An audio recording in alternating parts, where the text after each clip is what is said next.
Welcome to another Foovventure. This will be our last official Foovventure that we're doing live through Facebook Live. We're doing this basically because we're going to have scheduling where we're going to be doing programming throughout the summer. We want to make sure that we don't have conflicts with programming. So we won't be live, but we'll be doing videos and we'll be posting those still. So Miss Michelle's just coming in, so I'm going to move back, let her say hi. Hi, friends. And then we can pan over to the pigs again, because the pigs are what we're here for. And we've given them this enrichment, which basically simulates a little oasis. That's what I was trying to do. I gave them a little pond, gave them some palm fronds, tried to get them into kind of that tropical feel because it's so hot out today. And they're doing a little bit of redecorating. That's what they love to do. And so they're pulling on those palm fronds. They're putting them in their house for bedding. So very, very, very interesting way that they kind of interact with them. They'll sniff them all first, make sure it's not any food, and then they'll go and they'll drop them inside their house. So really, really smart, intelligent animal. Osterball hogs have been in the state of Georgia for approximately 250 years as an official kind of heritage breed, the way we think of it. They originated from hogs that were bred over in the 1600s by Spanish sailors when they were actually coming here to the New World and they were habitating kind of the coastal areas. They would drop off these pigs as basically a food source for later on. So they were basically creating a pantry on these islands. While that caused a good food source for them, it caused a problem for some of the islands, and we'll talk about that a little bit. If you guys have questions, make sure you post. We're really excited to have you guys live, and we're having some action in the background that we maybe don't want to show, but you can definitely guess what that sound was if you'd like to. Hi, Lucy. Hi, Bella. I can smell it too. Yes. I'm sorry, I came in late, so I'm not sure exactly what you had talked about. Did you introduce them? So we have not given them their names yet. We've not talked about their names yet, but they do have Spanish names. They're very Spanish influenced names. They're named after telenovela actors. That's what our former keeper Susan was real adamant about. So inside of the hog house is Fernando. Fernando, yeah. And then Ramon is on the dirt, out here on the dirt. And if you know your Espanol, that's Ramon the Jamon. Ramon the Jamon. And Fernando. And they're very, very, very interested in these palm fronds, like I said. A natural thing that they would encounter in their natural habitat, barrier islands. And they'll actually tear them apart and they'll use them for bedding. This is not being used to eat. They're actually taking them in and they're using it as a place for them to lay down and rest. A natural area that they can keep nice and cool during the hot summer days that we're experiencing. Because believe it or not, a pink pig, like you see on a farm, that pig's gonna get a sunburn. Yeah. So these have darker pigmented part of their breed. They have dirt covering their body and long fur, and that's to protect from the sun, because a pink piggy will turn into a very, very burnt piggy very quickly unless it has lots of shade. Yeah, so these pigs were born in September of 2017. Yeah, so they're not quite 3 years old yet, right? So they're just at 2 and about 10 months, right? Yeah, they're 33 in September. 3 in September. And they're very, very big for where they started out. They grew very fast. And they're big for Osterball pigs too. Yeah, yeah. This breed is on the islands are a little smaller. Yeah, and they like in the wild, maybe they will reach 200 pounds, but that's very rare. Usually they're under 200 pounds. If you're happy and you know it, wag your tail. Yeah, they got a little tail and they wag it. Great. Yeah, and so they're redecorating their pig house, putting that bedding in, and that's a natural thing that they'll do as well. They'll find a place where they will go and bed down and sleep in during the day, the hottest parts of the day, especially in the summer. And then in the crepuscular times, we've talked about that in our Foovventures, at dawn and dusk, they're going to be most active when it comes to feeding. And so they're going to be going out and foraging for food. What do they eat, Michelle? They're omnivores. Nom. So they will root around and they will eat anything from like tubers, vegetation, to small animals even. Yep. They've been seen eating entrails of deer before. Gross. So I know, right? So they're opportunists and they'll eat whatever they have. Fernando's taking a nap. Yeah, he's like, I just made my He bed. made his bed. Time for me to take a nap. Mystery, did you talk about the destruction that they do? No, I said that we would talk about it because I talked about them being an introduced species, being introduced to these islands, and kind of what they've done. And so I think a good place to start is on the beach, and then moving into kind of the coastal maritime forests and how they affect that. So for me, at least, for what I think about is their destruction to a learned behavior. So they've learned, and this has been passed from generation of pig to generation of pig, that on these coastal barrier islands, it is very, very, very easy to find an amazing food source that literally is deposited in a hole for you, and all you have to do is dig it up. So talk about the sea turtle eggs. Yeah, they're pretty destructive. I mean, who doesn't like to eat eggs, right? We gotta give them food. So I just wanted to show you guys that we're giving them marshmallow treats. Yeah. So they have a sweet tooth. These are definitely a treat too. They don't get these often. They're just something that we give them as enrichment, something that they really will go after, root around for, and you can see that behavior, that rooting behavior. So they're going to use their nose, and they can use their nose to find those sea turtle nests, and they'll actually dig up and eat those sea turtle eggs and even the young.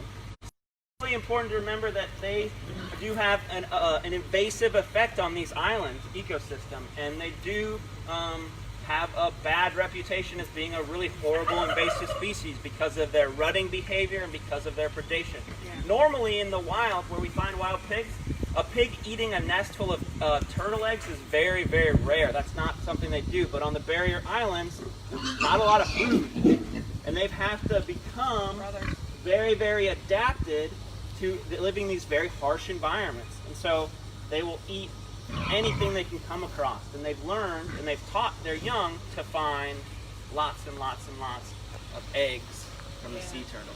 Yeah, so they're a big problem on the coast, on the barrier islands now. Yeah. And there are some organized hunts on Ossabaw because they do actually make a really good barbecue. Mm-hmm. So an Ossabaw hog is from Ossabaw Island, but it also can be from other barrier islands. Those genes have all gotten mixed together, and they do actually have some Asian swine genetics in there as well. So they're not purebred Iberian hogs like you would think of when you think of a big hog that's running through the forests of Europe. They're more like a mixture of the two that kind of fits the best environment. You know, they're best fit for that horrible, hot desert-like environment on the beach and coastal dunes of Georgia. And because of that, they store fat, and because they store fat, they're really good eating hogs. Mary Lou. Hi, Mary Lou. That's my aunt. Aunt Mary Lou. Hi, Aunt Mary Lou. Yeah. She's tuning in. That's awesome to see her. So the lifespan is about 10 to 15 years. Is that right, Mystery? Yeah. Like 10 to 15 years, but usually in the hog industry, they don't last that long. No. So our pig here at Oatland gets to live out their long lives and happy. We just blow bubbles. You blow bubbles. Yeah. So does anybody out there know why pigs like to play in mud? Give us a clue. I'll give you a second to think about it. Give me one answer. Why are they? Why do we give them mud pits? Why do they like mud? Yeah, I think it has to do with too, like what I was talking about before about their hair. Why they have hair. Yeah. Yeah, very coarse, wiry hair. Yeah. Good for making boar bristle brushes. Yeah. Say that fast 5 times. Boar bristle brushes. Boar bristle brushes. And those brushes actually are so durable that you can find them in use today in some Georgia communities. They're very, very cool natural bristle brushes. Yeah. Super, super awesome. Now, I don't know if y'all are aware of this, but pigs actually have a really high intelligence. Yeah. Super, and super smart. they are trainable. I don't know how much our keepers work with these to train them, but our former pig, Streaker, she could do about 3 or 4 tricks. Yeah. Tricks. Yeah. Marsha, yes. Yeah. Good job. Is that your mom? Mom and Mary Lou teaming up together, both saying cool off. And there's another reason. They're farm girls. They grew up on farms. Okay, besides cooling off, it's a good, especially here on the coast of Georgia. And Dawn, she's scratching herself right now. Go get in the mud, Dawn. Videographer. So maybe it keeps little insects off of them too. So. But yeah, so you can use food. Any animal that's food motivated is trainable pretty much. instruction. You can treat them, streaker could do commands such as sit, turn around, and lay down and point. You can do all those. So these guys are just as smart and just as capable. In fact, I've heard they're smarter than a dog. Yeah, and they're very smart and they're very social too. So in the wild, they can be in groups up to 30 pigs. It's going to be typically a bunch of females and their piglets, and then 1 or 2 males maybe hanging out as well.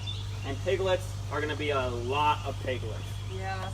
Yeah. And the piglets, that's why we have to do hunts for them a lot of times in these islands, because they will actually do a lot of damage because they reproduce so quickly and they have no natural predators. Mandy loves pigs. Mandy. Has Mandy seen our pigs?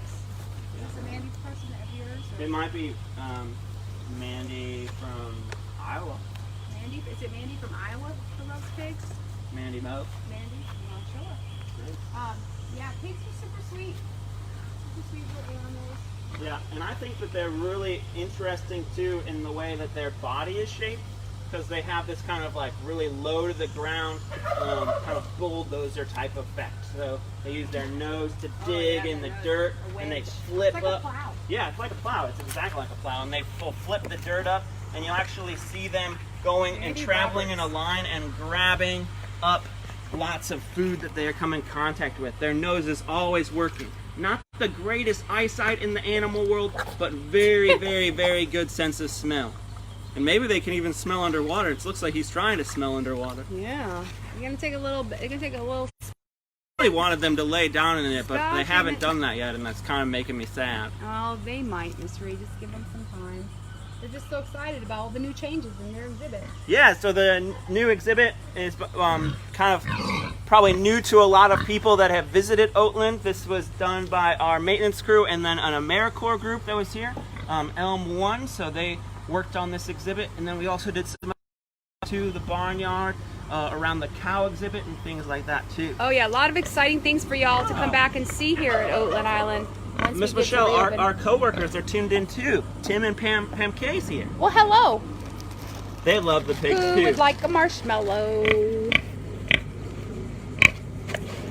my hands there. You might be able to see their big tusks. Those tusks are used mostly for defense for the males and for defense against large predators. They grew up in areas where we would have things like big cats and wolves and things like that.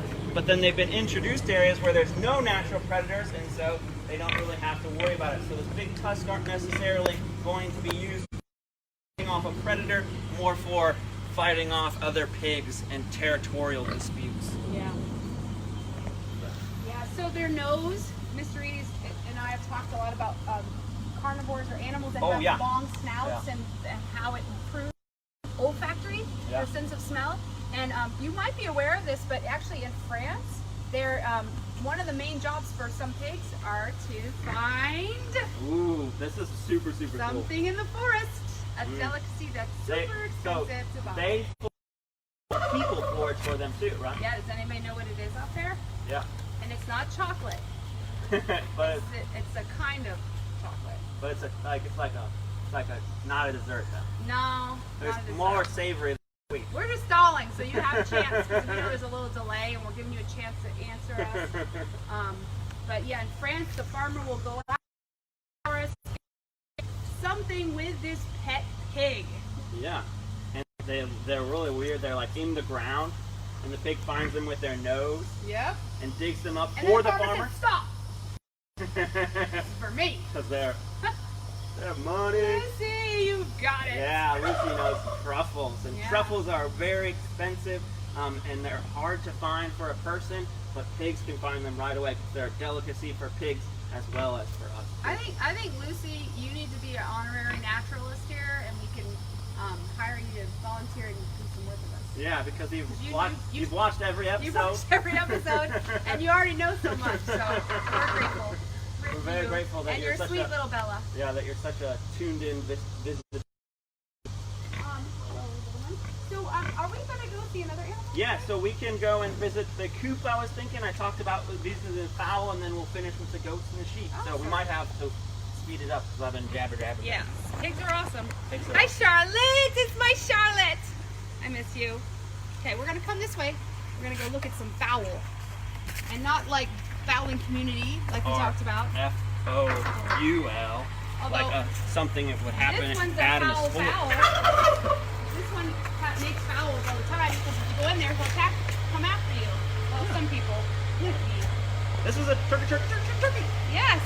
Yeah, and this is not a turkey that you would see necessarily in the wild. This is a domestic version of kind of a wild turkey. Is it a bronze It's called turkey? a bronze turkey. Yeah, and a and bronze they have turkey is a specific breed that looks kind of similar to our wild turkeys, that's why our we took American him. turkey.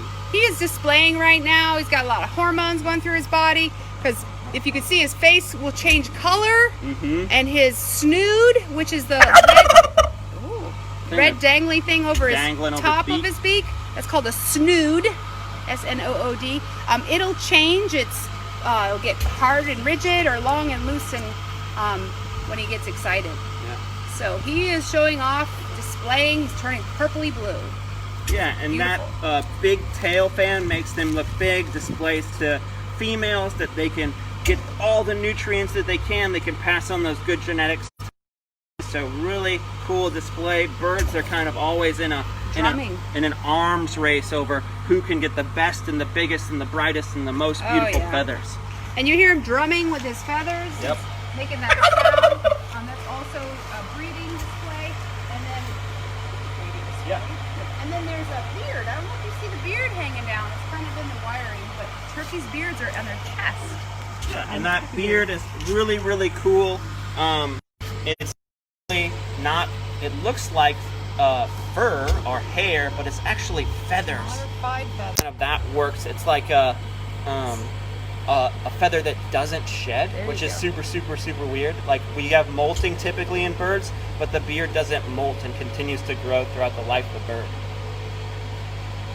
And he loves that sound. Yeah, it's a super, super cool sound and very recognizable in the forest. You can definitely hear from far away. Yeah, now you can hear that in other lek behavior animals too, right? Grouses do it.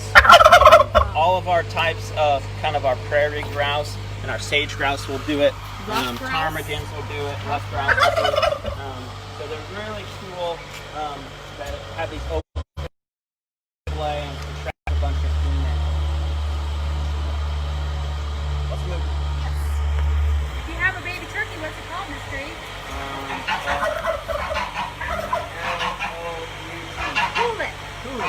Pull it. Pull it. P-O-U-L. Pull it. Pull it. Okay, cool. You guys know, those of you that have been here know that sound. Yeah, so Rosie is our resident goose. She's got lots to say always. So if we're hard to hear, it's Rosie's fault.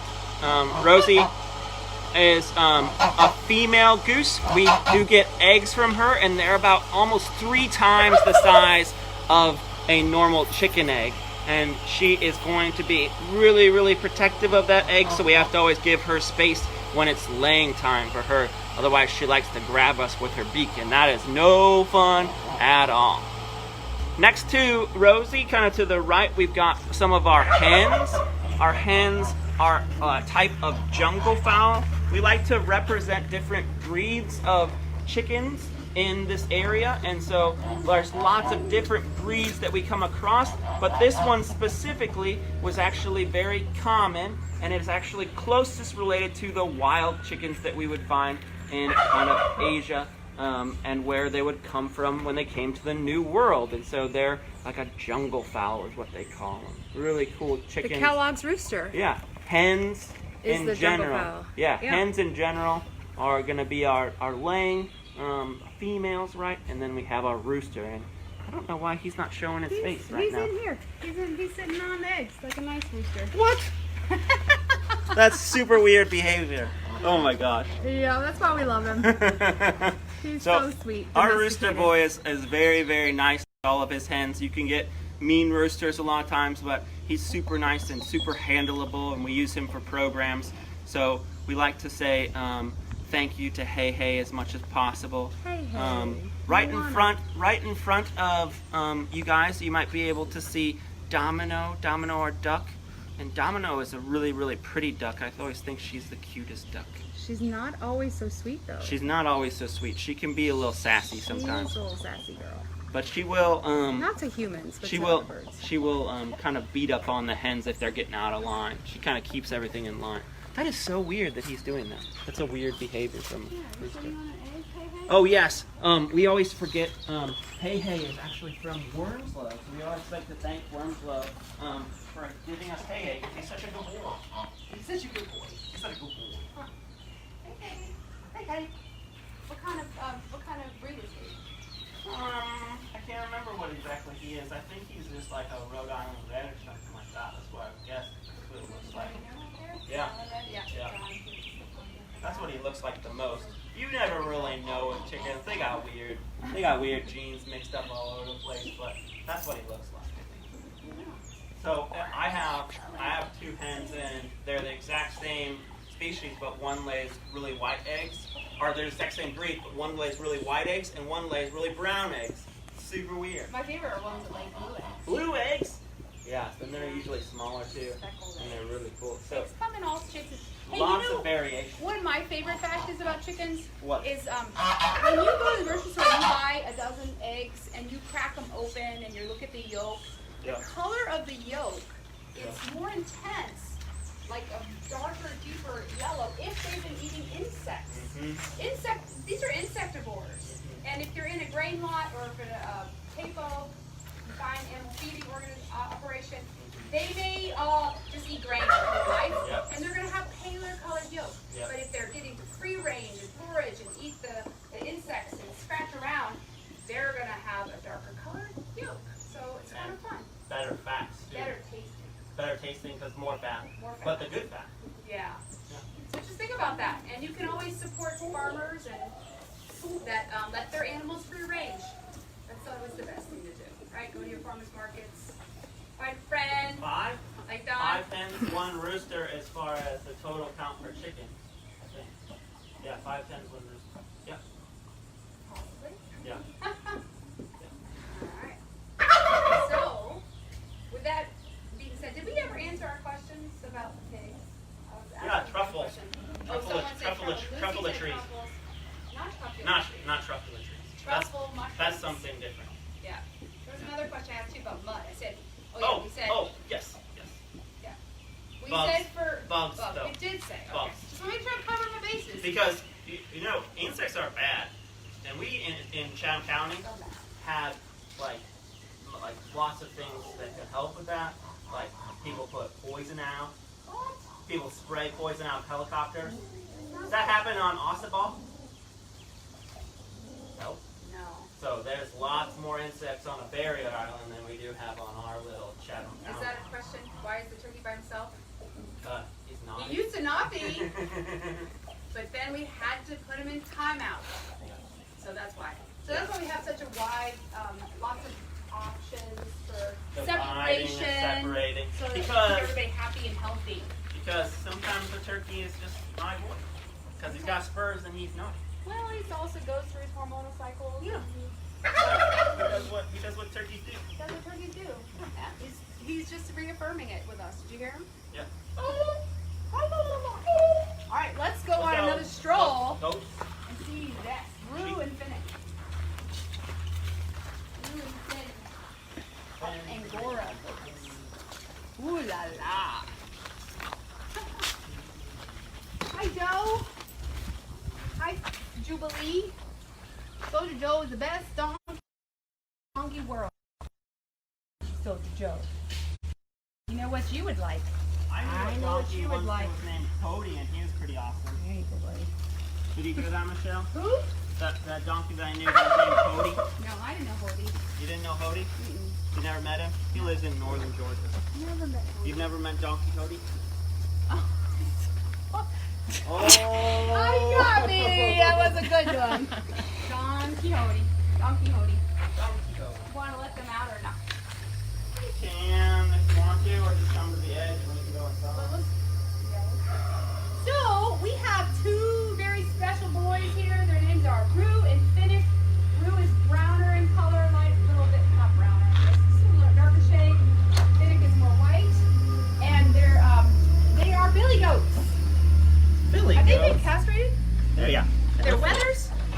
Withers. Withers. So this is a hair that doesn't have an extra coarse sheath on it like these sheep have. So therefore their hair is called mohair when you process it. Yeah, super desirable. Ooh la la. Have you guys ever touched Soft, mohair? warm, very, very, very colorful in different ways because we have different colors of sheep. These guys are actually brothers, but they're stepbrothers. Stepbrothers? Yeah, brothers from different mothers. Brothers from another mother? Yeah. Yeah. So they're really, really interesting. I can't remember how old are they? They're 4? Like 3. 3 or 4? Wait, I have that down. Are they going to be 4 this spring? No. Let me look, because I wrote it down. I wrote the birth dates down. I can never remember with them. But they're 16. pretty young. March 8th, 2016. Ooh. They turned 4. They turned 4 in March. So what's really cool is they're actually sheared here at Oatland during our spring festival. We do sheep shearing and then also shear the Angora goats. And then the Fiber Guild of Savannah actually processes their fiber and makes it into a shawl that's then auctioned off for Oatland Island fundraiser. And so it's really, really cool. They're showing you both number 1s and number 2s right now. It's pretty crazy. Yeah. Yeah. They're just, they're just getting real active with their backside. Give me a little face scratches. So this is Rue in front, and as you can see, Rue is very much the one that wants to be up in your business. Finn's a little more shy, so they do have personalities, and they do very much maybe get on each other's nerves like brothers do. And so what they're going to do is they're going to kind of push and shove and headbutt like you see on nature shows, the rams ramming each other. They'll do that too. But that's all in good fun because they're not really competing against anything. They're just horsing around. Or goating around, I guess. Goating around. So I want to ask them a question. Yeah. Okay, so this is called an Angora goat. Angora. Can you guess where they came from in the world? Ooh, that's and a their good name question. of the city is like Angora. Ooh. Can you think of what it is? And it's not in North America. What? Angora. So they're a farm animal, Yep. domesticated, Kind of a brought high here. desert mountain area. Goats are kind of high, mountain goats, kind of like the mountain goats. Thanks, Desiree. Desiree, we appreciate you So, tuning in. Angora. Angora. It's a kind of misspelling of the city. Angora. What? Oh, you're getting close. That's the temple, right? Yes, it is. It's, I'm going to give it to you. Everyone's been writing it down. Ankara. Ankara. You know where that is? It's a Turkish goat, Ankara. And there's also cashmere goats, which are from Kashmir, which is, between India and Pakistan. So this is a Middle Eastern goat. So super cool. I guess then that makes sense why they have this curly fur to keep them nice and warm with all these layers for those really cold nights in those high deserts, right? Yeah, absolutely. They're Super, nimble. super They're cool. good at climbing. They're so good at climbing. Yeah. It's so very crazy. Yeah. How is Storm doing? Storm is okay. Hey, Storm. Did you already tell Storm. him about? No, I did not. No. We're gonna tell him about. Lucy wants to know about Storm. Well, we're gonna go do the Shetland Sheep in just a second. We'll tell you all about it. Storm's good. I don't know about Cloud though. All right. Okay. What else do we want to talk about these guys? Oh, you know what I've heard? This is crazy. More people in the world drink goat milk than any other milk. Yeah. So their milk is super, super nutritious. Give this away. It's low in lactose too, so it's better for people with that lactic. Like you. Yeah, that reaction. So it's super good in that way, and it makes great cheese. And basically, goat cheese is becoming very popular in the U.S. and there's lots of farmers raising dairy goats now, which are different than fiber goats, which are different than meat goats. So there's kind of 3 general groups you can group different breeds of goats into, and these guys are definitely our fiber goats. What about the goats that go out and fight fires? Those are my favorite. Oh yeah, firefighter goats. Firefighter. Have you guys heard about firefighter goats? They're amazing. So my sister comes up to me. She lives out in the Bay Area where they have fires, and she was like, "We went and saw the firefighting goats," and I was like, "What is that? Were they wearing like fire hats and stuff?" Yeah. And she laughed at me and she said, Well, they're actually bringing them in to graze in the open areas where the vegetation is getting built up, and that helps with a fire break. Yeah. For fires. So the fire won't burn slow and as hot. It'll just pass through, and it will not hurt the forest as bad. So really, really amazing jobs that they do for clearing brush, and they actually will clear everything: briars, multiflora rose, poison ivy. They'll go through anything, and they have very strong mouths for that. Why are you so itchy? Why are you so itchy? Thank you, Mama Marsha. All right, we're going to go here and see our last animal. We're going to climb a fence. Climb over the fence. You can teach them how to do it too. You stay there, you bad boy. He's not bad. They don't like to go vertical, so they don't really like to go over top of this fence. They go underneath the other one, though. They're very nimble. All right. And here we are with our old boy. He's 12 years old. That is about lifespan of sheep. And unfortunately, not too long ago, we had to put Cloud down because of his really impending arthritis. Yeah, It's gotten so bad. Joint pain to the point where it was hard for them He couldn't stand up to walk or stand. So he had been receiving medication for a long time to manage that pain, and it had just gotten to the point where the decision was made by our veterinarian to go through that process. So it's best for the animal when they're in pain to do those sort of things. Yeah, but it lived a long, very, very good life here at Oatland. And probably the most stressful thing they ever had to do was get their haircut once a year. Yeah. You know, it's kind of like us going to the dentist. It's something we tolerate and then feel really good after. So I think that they had a really good life. So we'd like to celebrate Cloud a little bit, throw some hearts out there for Cloud. It's a very good wool sheep, and maybe some people, some viewers out there have a shawl with Cloud in it. So that's kind of cool to think about, your little living piece of history from Oatland Island. Yeah. Yeah. So very similar in look, right, Michelle? Yeah, they are actually, people think our goats are sheep all the time. Yeah. But sheep typically are smaller in height. They might be a little bit wider, and they're going to develop different kind of coarseness to their fur because of their region that they grew up in. They kind of have like a double-ish coat almost with more wiry guard hairs. And so you can kind of see that maybe some older hair on Storm here in front of us is kind of browning, but the younger hair underneath is very dark, very black. You're okay. You're okay, buddy. Yeah. So these are Shetland sheep from the island of Shetland, and they are really, really not acclimated to Georgia coast. They are personally, but this species better for a colder, wet climate. Yeah. Because if you've ever worn a wool sweater, my favorite thing about them is that they're waterproof. Yeah. Because of that lanolin. I say lanolin 5 times fast. It makes my tongue turn. Lanolin. Lanolin you can buy at the store. It comes from the sheep. It's in their glands they give off the lanolin. Sorry, okay, bud.